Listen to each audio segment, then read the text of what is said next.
No niin hei, 11.10.2025 vietettiin ensimmäistä kertaa Finnish Retrocon-niminen tapahtuma täällä Tampereella ja se oli tuossa Hämeen puistossa, mutta kuin puistotorni, kokouskeskus puistotornissa. Ja tässä videossa nähdään vähän fiiliksiä sieltä paikan päältä ja lopussa sitten kerrotaan, että minkälaiset festivaalit oli ja sitten mitä sieltä tarttui käteen vai tarttuiko mitään sitten, mutta oi. Ensin kyllä oli niinku hieno nähdä se, että siis tää paikka oli aivan täynnä. Siis jono oli pihalla niinku tuntikausiksi sitten. Okei, se oli huono diili ehkä niille, jotka jonotti, mutta onneksi mulla oli sillä kuitenkin niinku toi semmoinen järjestäjäpassi, koska olin myös mukana tuossa siinä yhdessä paneelikeskustelussa, niin sitten pääsin jonojen ohi, mutta oli hieno nähdä, että paljon kiinnostusta löytyy tähän aiheeseen. No niin, täällä ollaan pääkallon paikalla sitten täällä sisällä ja täällä on aivan järjettömästi väkeä. Siis en olisi ikinä uskonut, että täällä on näin suuri väkimäärä ja kello on vasta ihan niin kuin joku 1 päivällä, tiedätkö? 12:30. Tää on vasta niin kuin auennut tää saatana. Tää koko niin kuin festivaali. Tää siis niin kuin oikeesti tosi paljon niin kuin onnitteluja sitten sinne järjestäjille, joka nyt olikin avauspuhetta siinä pitämässä. Manka Titanic. Pitäisikö mun syödä nää? Hienoja vanhan ajan NES-vuokraversioita. Joo, no mä oon näitä varmaan nyt 10 vuotta keräillyt. Kimasta löytyy semmonen parisataa. En tiedä onko kaikki. Joo. Se on vähän että kun näitä ei oikein löytynyt dokumentteja, että mitä kaikkea on tullut vuokralla ja mitä ei, mutta ainakin mulla on ne, mitä mä tiedän, että on ollut, niin kuin, mitä mä oon nähnyt, että niin tarjolla tai muuta. Tiedätkö, että oli jotain semmoista peliä Nessillä, joka oli vain vuokraversiona Suomessa? No silloin oli esimerkiksi toi se yksi tappelupeli. Double Dragon 2. No sekin, mutta toi Reverse to Ransom oli, niin totta, että näitä on ollut niinku muutamia, mutta mä en tiedä loppupeleissä, että okei, ne on ollut pelkästään vuokralla, mutta ne on kuitenkin jossain kohtaa tullut saataville Suomeen, että mä en tiedä, että onko joku maahan tuonut niitä sitten jostain muualta. Joo. Hienolta näyttää. Aika pitkälti noi pahvia vuokrapelit on aika samoja, että... Joo. Mikä näistä semmoinen olisi tosi arvokas niinku? Onko nämä kalliita yleensä? No täällä on osa näitä, mulla on niinku pari sellaista peliä, että nämä 2 on semmoisia, että mä en tiedä, tai me ei olla nähty muilla. Että ainakin ainoa tällä hetkellä Suomessa tiedossa. Joo. Näytänpä vähän, mikä Gargoyle 2? Mikä se on? Jaa, okei. En mä edes tiennyt, että tommonen peli on olemassa. Joo. On tullut itsellekin tässä, vaikka lapsuudessa näitä pelejä on ollut, niin ei näihin kaikki ole tutustunut silloin kuitenkaan. Niin... Joo. Kiitoksia Jimmy. Kiitos.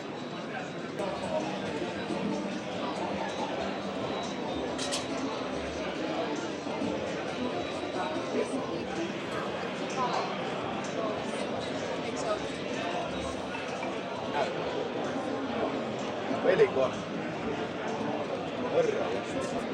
Onpas komia. Cobra Triangle muistaakseni on toi peli kyllä.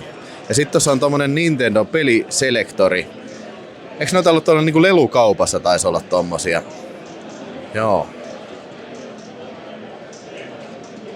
Mega Drivea. Oi. Hieno Betamax. Truxton, helvetin hyvä peli.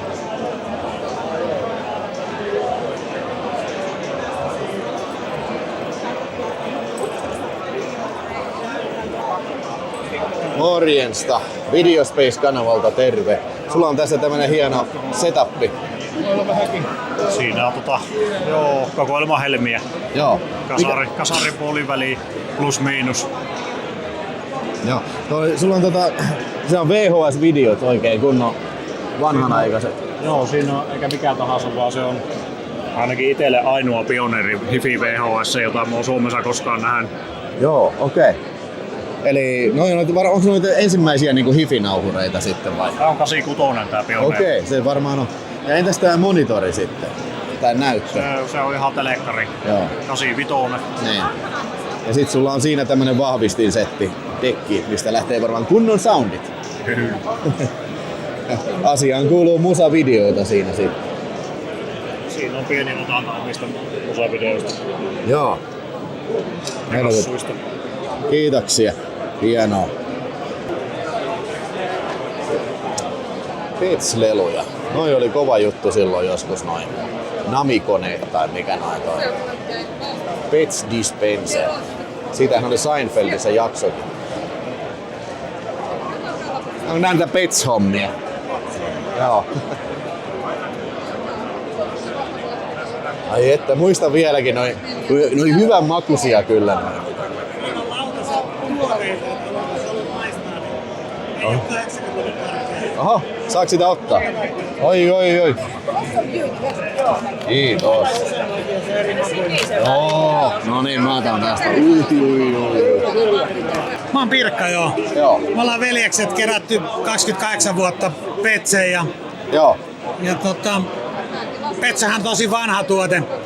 Mistä se on? Se on alun perin Itävallasta ja vuonna 1927. Oikein? Eli 100 vuotta tulee niinku pari vuoden päästä. Oliko ne heti niinku, oliko siinä Ei, ne aloitti karkkien kanssa. Ihan pelkkä karkki niinku hengityksen raikastajaksi tupakoitsijoilla. Okei. Ja sit mentiin ehkä 20 vuotta eteenpäin, niin sit tuli ensimmäiset niinku annostelijat, jotka Markku voi näyttää, niin Tosiaan tämän tyyppisiä, nämä on uustuotantoa, mutta periaatteessa tämän tyyppisiä, niistä oli tosiaan tupakoitsijoille hengityksen raikastimessa sai piparminttupastilli suuhun, kun oli tupakan poltettu. Niin Sitten kun lähdettiin Jenkkeihin 60-luvun, 50-luvun puolen välin jälkeen, niin joku tajus laittaa kipparikalleen ja muuta näihin päähän ja kohdeyleisö muuttui ihan täysin sitten. Okei, siis tää on ihan uutisia mulle, niin en mä ole ajatellutkaan tämmöistä asiaa. Kyllä.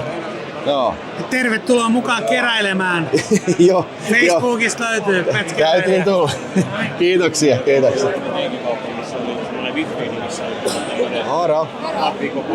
Teillä on vähän Barbia siinä. Täällä on Barbie ja sitten löytyy Malibu Pony. Mä oon Videospace-kanavalta. Haluatteko te jutella tähän haastatteluun? No, mitäs pitäisi jutella sitten? Joo, ootte nähnyt sen elokuva? Minkä niistä? Ha?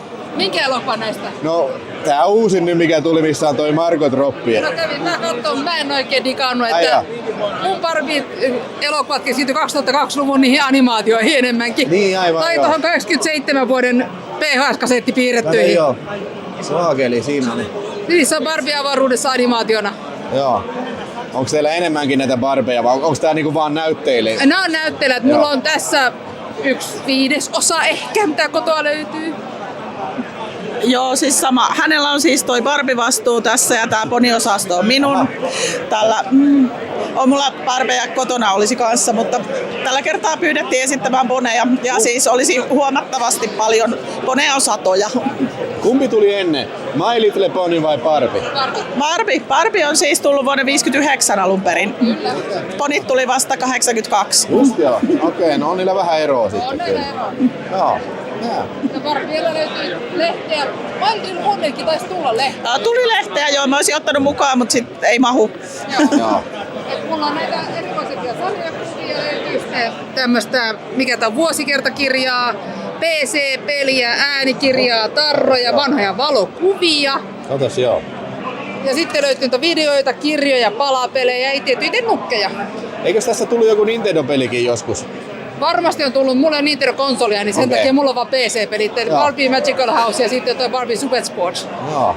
Melkein tekee mieli alkaa leikkiin tässä. No siitä vaan kuulee, katsotaan lähtikö. Eikö se liikkuu se auto? Ai. En mä uskalla koskea ennen kuin se räjähtää. Nyt se jäi jumiin nyt auto tosta. Jes. Joo. Kyllä ne vanhimmat on 94 itsellä ollut. Joo. Mitä? Kiitos. Meikäläisellä täällä on sitten myös kaikkea tämmöistä ekstrasalaa. Mä harrastan.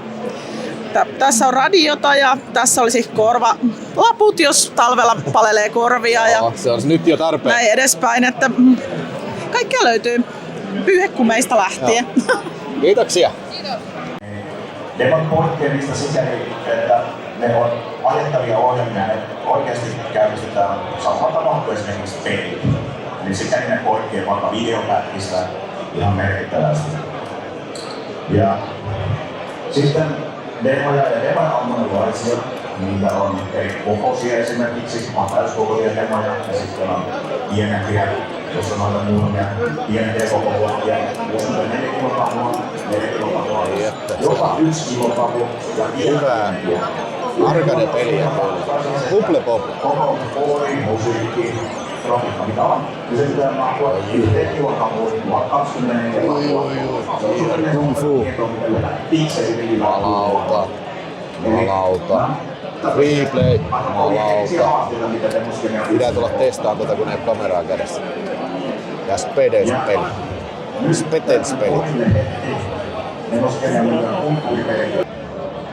Aha, siinä on vähän kotimikroa joka lähtöön. Mikromikko. Oi. Mikro 3. Siisti. Syötä numero.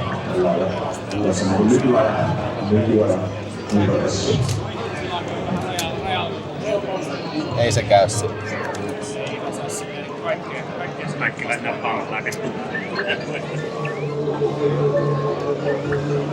En tiedä miten se tarvitsee, se varmaan räjähtää. Oho, sneak and slide. Wow.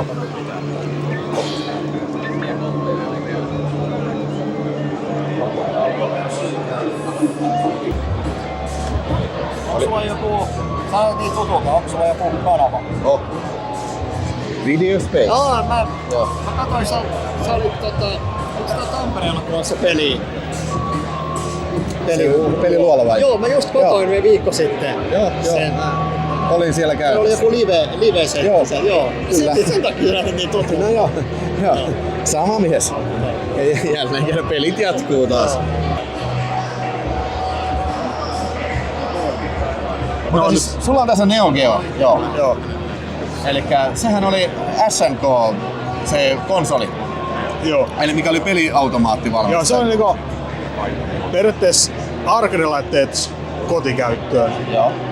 Ja näähän oli siinä legendaarisia, että ne pelikasetit oli ihan älyttömän isoja. Eikö ne ollut vähän niinku VHS-nauhan kokoisia? Joo, oli. Se maksoi joku 1500 markkaa. Joo, just se, että toinen erikoisuus on se hinta, Joo. että se on ihan älytön. Mikä toi boksi on tässä alhaalla? Onko se niinku CD? Joo, itse siinä on 2 Neo Geo itse päällekkäin. Okei, joo.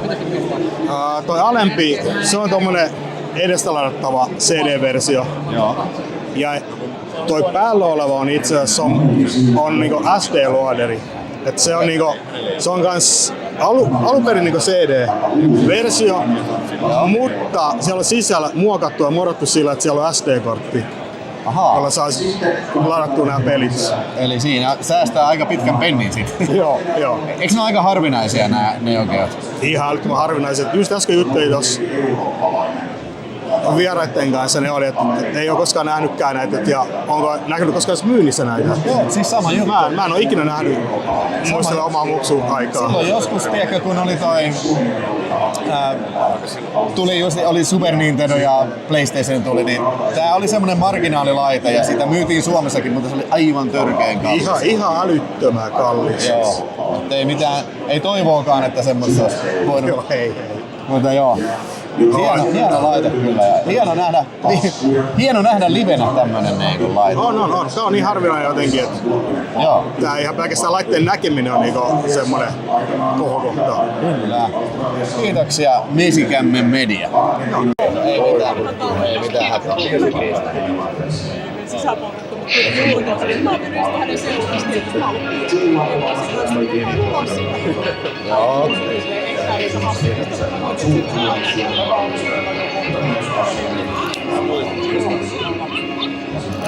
Hienoja kasetteja, leffahamsteri. Tai kuvaa video haluatko sä heittää muutaman kommentin Eli sulla on VHS:ia tässä, että... Kyllä, tää ei ole myynnissä, että ihan vaan pelkästään esittelyä. Se on japanilainen vuokrakasetti mallia. Sä oot siis VHS-keräilijä. Kyllä, 4 vuotta sitten aloitin, mutta valitettavasti tässä nyt suurin osa on Sallisen Ernon kokoelmasta otettu. Et itse kun tuli tuolta Lappeenrannasta, niin ei junassa kulkenut, paitsi nämä David Lynchin mestariteokset tietysti. Ne on ihan meikäläisen. Nämä on ihan komioita kasetteja kyllä. Kyllä. Turklesia ja kaikkea.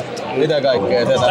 Siis täällä on Elm Streetia ihan eka ja Hellraiseria, Lötköjen yötä. No tää on varmaan aika monelle tää Wraith. Joo. Mutta itseä viehättää kaikista eniten se, että toi ääniraita on parhaimmillaan ihan niinku siis aivan uskomaton, tunteita herättävä, säväyttävä. Nytkin kun miettii minkälaisia katsomiskokemuksia on VHS:n kanssa ollut, niin oikeesti niinku karvat nousee pystyyn. Se on Ja siis varsinkin tällainen niinku kuvaputkelta, kun noita katsoo. Kyllä. Niin ne näyttää niin paljon paremmalta kuin sitten taas taulutelevisiosta. Se on ihan totta. Se, että Taulutelevisio, kun se muuttaa sen digitaaliseksi sen kuvan, taulut tässä kuvaputkessa, niin se pitää sen. Joo, siis en mä nyt ala tässä väittää siitä, että VHS on parempi kuvanlaatu, vaan niinku se, että jos VHS kattelee, niin jos se kattelee kuvaputkelta, niin se on sitä siis varten suunniteltu. Kyllä, just näin. Näin. Ai, hieno. The Thing, kyllä. Hei, ei saa avata. Ei saa avata. Siinä lukee, että Okei, joo. älä avaa koteloita. Mä olin heti menossa. Joo, mutta hei. Kiitoksia. Hienolta näyttää. Hei, mainiota, kiitoksia. Mitäs tässä on? Taas vuokrapelejä taas. Terminator 2. Ikari Warriors. Ai.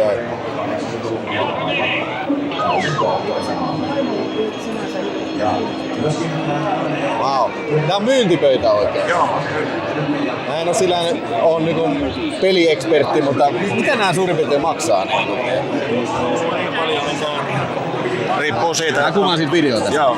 Riippuu, että onko niinku pelkkää kasetti vai onko sitten ihan koteilo tai ohjekirja. Että se hintaskaala on niin iso. Eli luonnollisesti pelkkä kasetti on edullisempi kuin taas vastaavaa, missä on vaikka niinku tuommoinen pahvikoteilo ohjekirja. Mites näytäpä tommonen yksi tämmönen Neo Geo-peli? Tässä just haastattelin Neo Geo sitä konsolia, kun tuossa pelattiin, niin näytäpä sieltä, oi juman kautta, nää on kyllä... Tää on tämmönen... Mä en oo ikinä nähnyt livenä tämmöstä. On pelin moduuli. Siinä on paljon peliä. Tässä mä koittaa paljon tää paikkaa. Ei se kauhean painaa.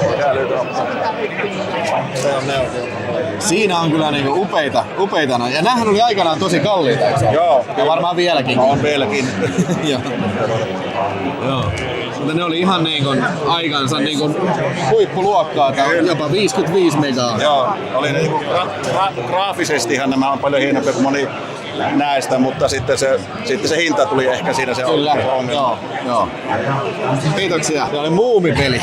Joo, aivan. Siis toi on adaptoitu GameCubella tohon. Mitä tämä? Siis Game Boy Color. Joo, mutta se pyörii GameCubessa, missä on adapteri, jolla sen sai pyörittää noita. Vittu, mä oon ikinä nähnytkään, että muumista olisi tehty pelikonsolipeli. Kokoelmista helmiä. Tässä on mikrofoni, täältä tulee. Ai, voi. Mä olen konsolikeisari ja mä olen yhteistyössä Pelibaarin kanssa. Tulin komistamaan heidän pöytäänsä. Mulla on kotona kämpässä yli 50 erilaista videopelikonsolia. Kaikki kiinni telkkarissa, että jos haluat joskus tulla tekemään videota, niin... Joo, hei, kyllä ehdottomasti pitäisi tulla tekemään kyllä komia. Joo, no ja tässä on siis mä en oo ikinä nähnyt Virtual Boyta. Joo, ja tehtiin siihen video-ulostulomodi, että muutkin näkee, mitä siellä tapahtuu. Näitä video-ulostuloja ei ole kovin montaa 10 maailmaan tehty. Et se vaatii ihan omaa kikkailuansa. Joo. Sitten on tosiaan muumipeli, josta kukaan ei tiedä. Joo. Siinä on väkivaltaa ja kaikkea. Sitten on vektorinäyttö ja sitten on valopyssypeliä. Tämmöistä interaktiivista, mitä ei välttämättä emulaattorin kautta kannata kokeekaan. Joo. Näissä on ihan oma viehätyksensä, kun näkee ruuduilla. Joo. Semmoista. Joo. Hyvälle ja täytyy joskus tulla siellä teillä käymään ja kuvailee vähän enemmän. Juu. Ja illalla sitten live-musiikkia. Joo, Save Fileissa. Kyllä. Save File. Ota siinä farkkuliivin Oi. Näytä hei vielä Power Glove. Ja minkä takia? It's so bad. Vähän Star Wars. Wow. Aika hienoa.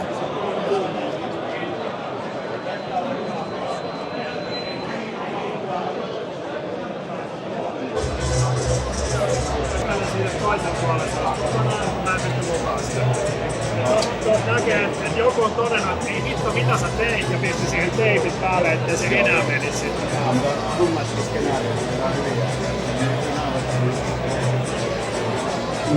Eli moi, sä oot Suomen pelimuseosta ja se uudistuu syksyllä sitten, 2026. Mitä se tarkoittaa? No se tarkoittaa, että toi meidän päänäyttely uudistuu, eli sinne nyt vähän katsotaan, että mitä pelejä me halutaan jatkossa siellä esittää ja kerätään myös sitten kävijöiltä ja asiakkailta vähän palautetta siitä, että mitä he toivovat, että siellä näyttelyssä voisi olla. Joo. Tää on niinku aika alkuperäinen matopeli siinä sitten. Kyllä joo. Se on herättänyt kaikenlaisia tunteita. Toiset sanoo, että sitä on tullut pelattua niin paljon, että ei kiinnosta ollenkaan. Ja toiset on innoissaan nostalgiatripistä. Mikä tää on? No tästä koneesta mä en itse asiassa itse osaa kertoa juuri mitään. Että meidän tettiläinen on valinnut nämä, mitä tähän tulee esille. Mutta Vectrexistä on tuossa tommonen pidempi litania siinä esillä. Niin tää Vectrix on tämmönen vektorigrafiikka. Joo. Joo. Tää on hienon näköinen. Tää on varmaan ollut aikaansa edellä kyllä. Silloin joskus.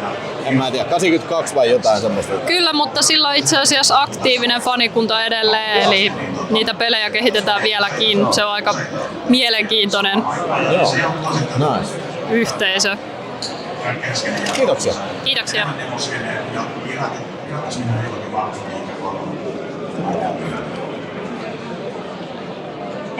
Sitten seuraava iso demokone on Alina. Tässä on 500. Ei, laserdiski.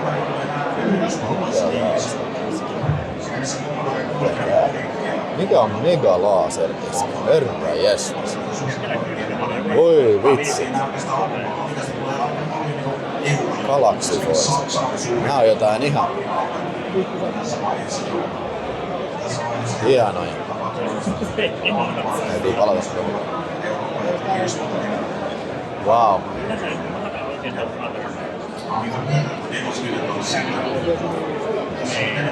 Nyt on tämmönen FM Town Smarty varmaan. Lauta. Täällä on aitoa 80-luvun retariassa. No niin. Että sen tietää, että ne tekstit näkyy silleen. Ja ihmeen miestä voi hyvää jumalaa. No niin, siitä sit pyörii vaan tonne retroluolaan sitten. Ai.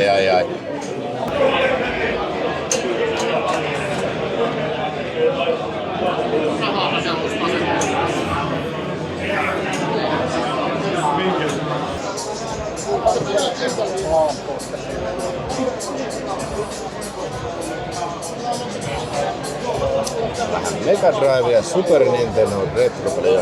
Oi. Hiimänne ja perkele. Se on kaikki ukot. Hienoja, siistejä, vanhoja kunnon ukkoja.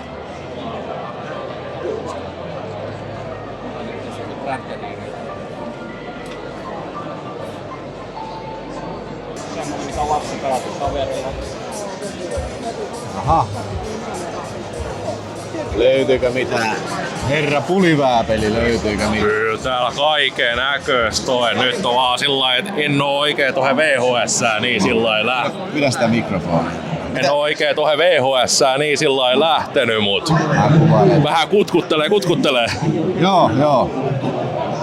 Jos sä jotain ostaisit, niin ostaisitko sä pelejä vai leffoja vai? Kyllä mä niinku Sanoisin, että nykypäivänä enempi menisi noihin leffoihin.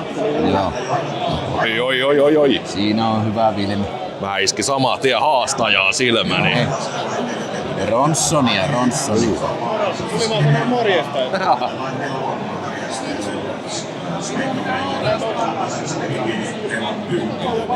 Se on paras. Life on the line näkyy olevan siellä. Se on paras Pinka. Jumalauta siinä. Missä? Ai että. 12 € kappale. Näytäpä siinä. Yes. Morjesta Ville. Moro. Toin ihan kotoa omaa VHS-kokoelmaa tänne, että täällä on Charles Bronsoneitakin varmaan 30 tässä näin. Mikä esimerkiksi on sun omasta hyllystä? Kaikki nämä Bronsonit. Ai, se oli puhelinkin. Puhelin. Telefon. Joo. Ja paljon tässä on näitä. Toikin taitaa olla suhteellisen harvinainen. Joo. Nyt ajattelin, että aika näistä tuoda näytille ja ne mitä tähän jää, niin nämä menee kaupalle myyntiin sitten. Että kannattaa tulla poimimaan, koska siinä on tosiaan varmaan kaikki Bronsonit, mitä VHS:na Suomesta löytyy. Siinä kuulitte katsojat. Joo, kyllä. ei mitään. Siinä on näköjään oi väkivallan vihollinen 2. Hotel Video. 39. Ei paha. Joo, näissä on pientä tinkivaraa ja jos ostaa useampia, niin meillä on tässä tämmönen aletus kyllä näihin luvassa, mutta harvinaista kamaa. Urheilua, ei. Joo. No niin, kiitoksia. Kierrosta. Oi. Oi.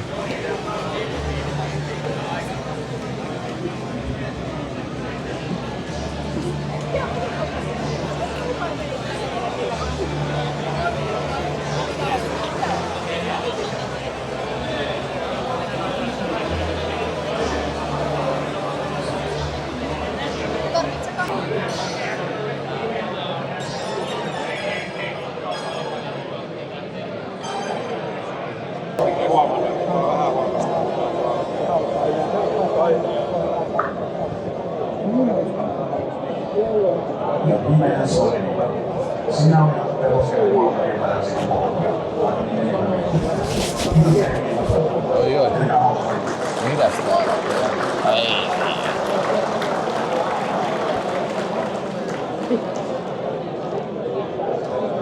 Hienoa kamaa. On.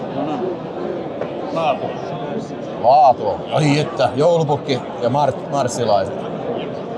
Oli nää 5 kappale? Okei, siinä on ihan hyviä.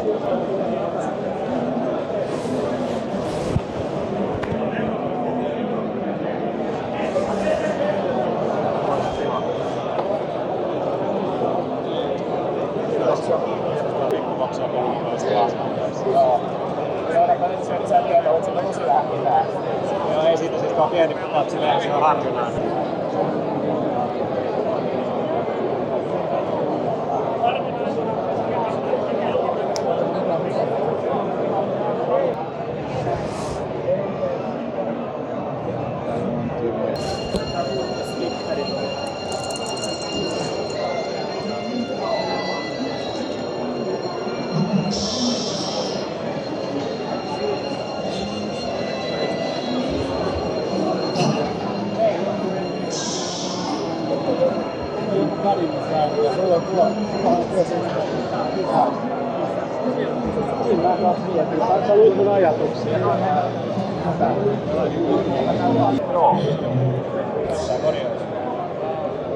Hienoa.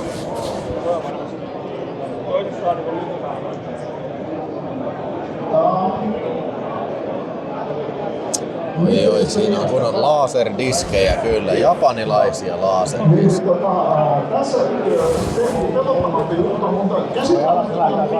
Tässä on leffoista ja tässä on Akinakaupunki siitä piirrossarjasta, joka on jossain määrin aika eksoottisesti erilainen kuin elokuvissa. Mutta siitä huolimatta siellä on samoja henkilöitä. Esimerkiksi Simmas, Sira ja toi Keile ja sitten toi Chayus, niin ne on kaikki edelleen tässä piirrossarjassa. Hienoja laserdiskejä kyllä löytyy. Ai. Mitä? Niin. Mitä sä pyydät näistä indeistä, sanotaan näin? No nää on silleen kymppiä kappale, mutta jos haluat omaa silleen niinku käsiin, niin vaskaan enemmänkin, niin joudutaan sitten. Mitä, kymppi kappale? Joo. On aika harvinaisia noi toimivat soittimet vissiin kyllä nykyään. Kyllä niitäkin löytyy, mutta kyllähän valtaosa Suomessa myytävistä taitaa olla karaoke-vehkeitä, eli käyttötunteja on ja saa varautua rempaan. Japanista saa sitten, mutta nekin maksaa sitten. Joo. Kyllä mä oon niinku huomannut, että jos yrittää vaikka huutonetista löytää, niin voi olla vaikea löytää niin toimivaa laserdisoitinta. Joo, omakin on kirpparilta. Joo. Tuurilla oli. Joo. Saa halvalla rikkinä se, jonka korjaaminen oli ihan niinku kädenkäänne. Onko se nimenomaan tää tässä? Sama soitinmalli, mutta ei tämä nimenomainen kappale. Okay. Se on lainavehje täällä. Ai saakeli, näyttää kyllä tosi hyvältä toi kuva tuossa pienessä tuossa niinku kuvaputkiruudussa. Kuvaputkella, varsinkin näillä paremmilla, niin toi kuva, mieluummin kattoisin tosta kuin uudelta telkkarilta. Niin, siis sepä se, että ei mulla... Musta korjaantuu tosi hyväksi tässä. Joo. Se, että kun noita taulutelkkarilla katsoo, niin ei se välity sillä lailla se kuvan laatu. Ei, vaikka mulla on toi retrotinkki välissä. Se yrittää parhaansa, mutta ei se näytä noin hyvältä.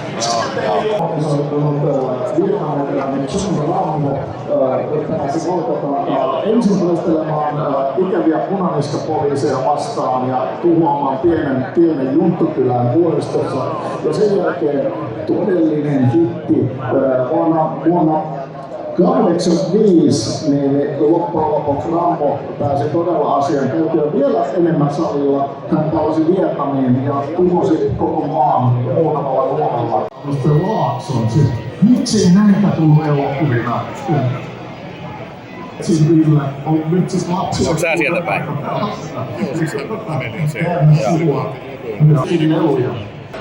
Pystyttekö nostamaan omasta kokoelmasta jotain kruununjalokiveä tai jotain sellaista yksittäistä esinettä tai esineryhmää, mistä te olette itse tosi ylpeitä, että se teillä on? Joo, esimerkiksi Suomesta kokonaan kielletty JHS, Nightmare, Romanov Cavalrynin ja Shogun Assassin ja Compton Angel, I Fit on Your Grave ja sitten on näitä Western-videoja, näitä kummallisia science fiction-filmejä, Terror Vision tai Kuuleman kauppa. Ja tässä on just tää tärkeää science fiction, kauhukeille ja sitten näyttävyys siinä kasetissa tässä, mutta kyllä niitä paljon on, mutta tuossa oli muutamia kyllä sitten oli siinä sitten. Näin lyhyesti. Mahtavaa, kiitos. Mulla on semmoinen yksi hämähäkkimies-ukko, jota mä oon saanut lapsena, ja se on mulla aina puutunut sitten vuosien varrella, että vaikka ei ole peräilyt, niin mulla on sitten ollut tää hämähäkkimies siellä roikkumassa, jos se on asunut nurkassa, niin se on ollut semmoinen niin mun henkilökohtainen sulusti tai semmoinen arvokas. Se on ehkä semmoinen vitosen arvoinen uskona, nekin rahallisesti, mutta sitten taas tunnearvoisen, että sitä ei voi tuoda mitenkään. Jos mä tuon 200 ukon kokoelma, niin mä voisin 1999 enemmän kuin mä voin pitää se yhdessä. Mutta on myös kiva, että mulla on sitten Laasipolven viimeinen tällä hetkellä 2 kappaletta. Mulla oli vielä 3 tuossa joku aika siis, mutta myin yhden kaverin. Mä ajattelen sitä asiaa, että mikä on arvokkainen. Mä ajattelen tämän kokonaisuutena. Eli voidaan tehdä sellaisia genrejä tai näyttelyitä esittelyitä monista peleistä. Eikä tommonen kokoelmasta löytyy kaikki viimeispelit, mitkä on julkaistu paljon, mutta on kaikki luoteissa yhteenä. Sitten kaikki televisioonipelit löytyy. Tämmöisiä. Löytyy on paljon niinku yksittäisiä arvoja, mutta todella isot kokonaisuudet on mulle se tärkeästi. Mulle tärkeintä on spektravideolaitteet ja kaikki siihen liittyvä. Mulla niitä on kohtuullinen kokoelma. Se oli mun ensimmäinen laite spektravideo 328, niin mulla oli suunnitelma. Se on mulle tärkeä. Sitten jotain komokohtia. Magnafo Run One Odyssey pelilaite vuodelta 1972. Mulla on Completein Box.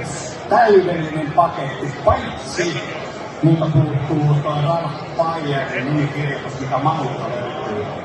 Se pitää Manulta saada jollain keinolla. Sitten ehkä mä voin sanoa vaikka, että Peteltä hankittu Soul 2-tonninen vuodelta 1975. Ensimmäinen integroitu tietokone, mikä toimi sellaisena, että tulee telkkari ja kassuun kiinni. Sitten vielä, mä voisin sanoa, suomalainen Telma 1800, 70-luvun lopulta, ääniharvinainen. Ja mikä mun versio on, se on avattu, mutta se on paketti kokoomaton. Eräs radioinsinööris osti sen vaikka salkkuun, laittoi sinne kaikki ohjelmismateriaalit, kaikki lehdet ja kaikki mitä hän sai käsiin, vaikka salkun kiinni ja 30 vuotta sen jälkeen kysyi, haluatko ton, ja mä halusin. Se on ehkä yksi mahtavaa.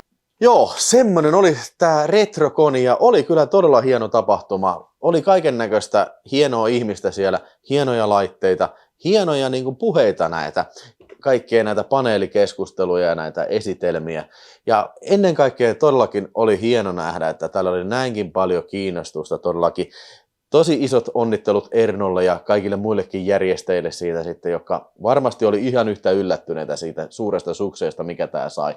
Aivan varmasti olettaisin näin, että ensi vuonna kanssa tulee uusi Retrocon.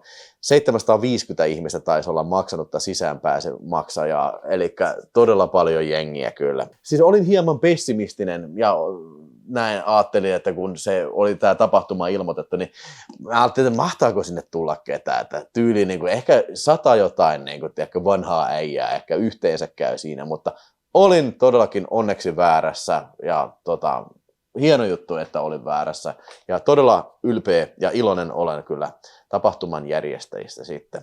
Mutta sitten hei, löytyykö sieltä mitään, niin kyllä löytyi. Mä ostin 3 laserdiskiä, siinä oli se laserdisk-osasto ja varmaan se olisi lisääkin ollut sitten, mutta nyt tosiaan näin siinä niin kuin ensimmäisen, ajattelin, että napataan nämä mukaan.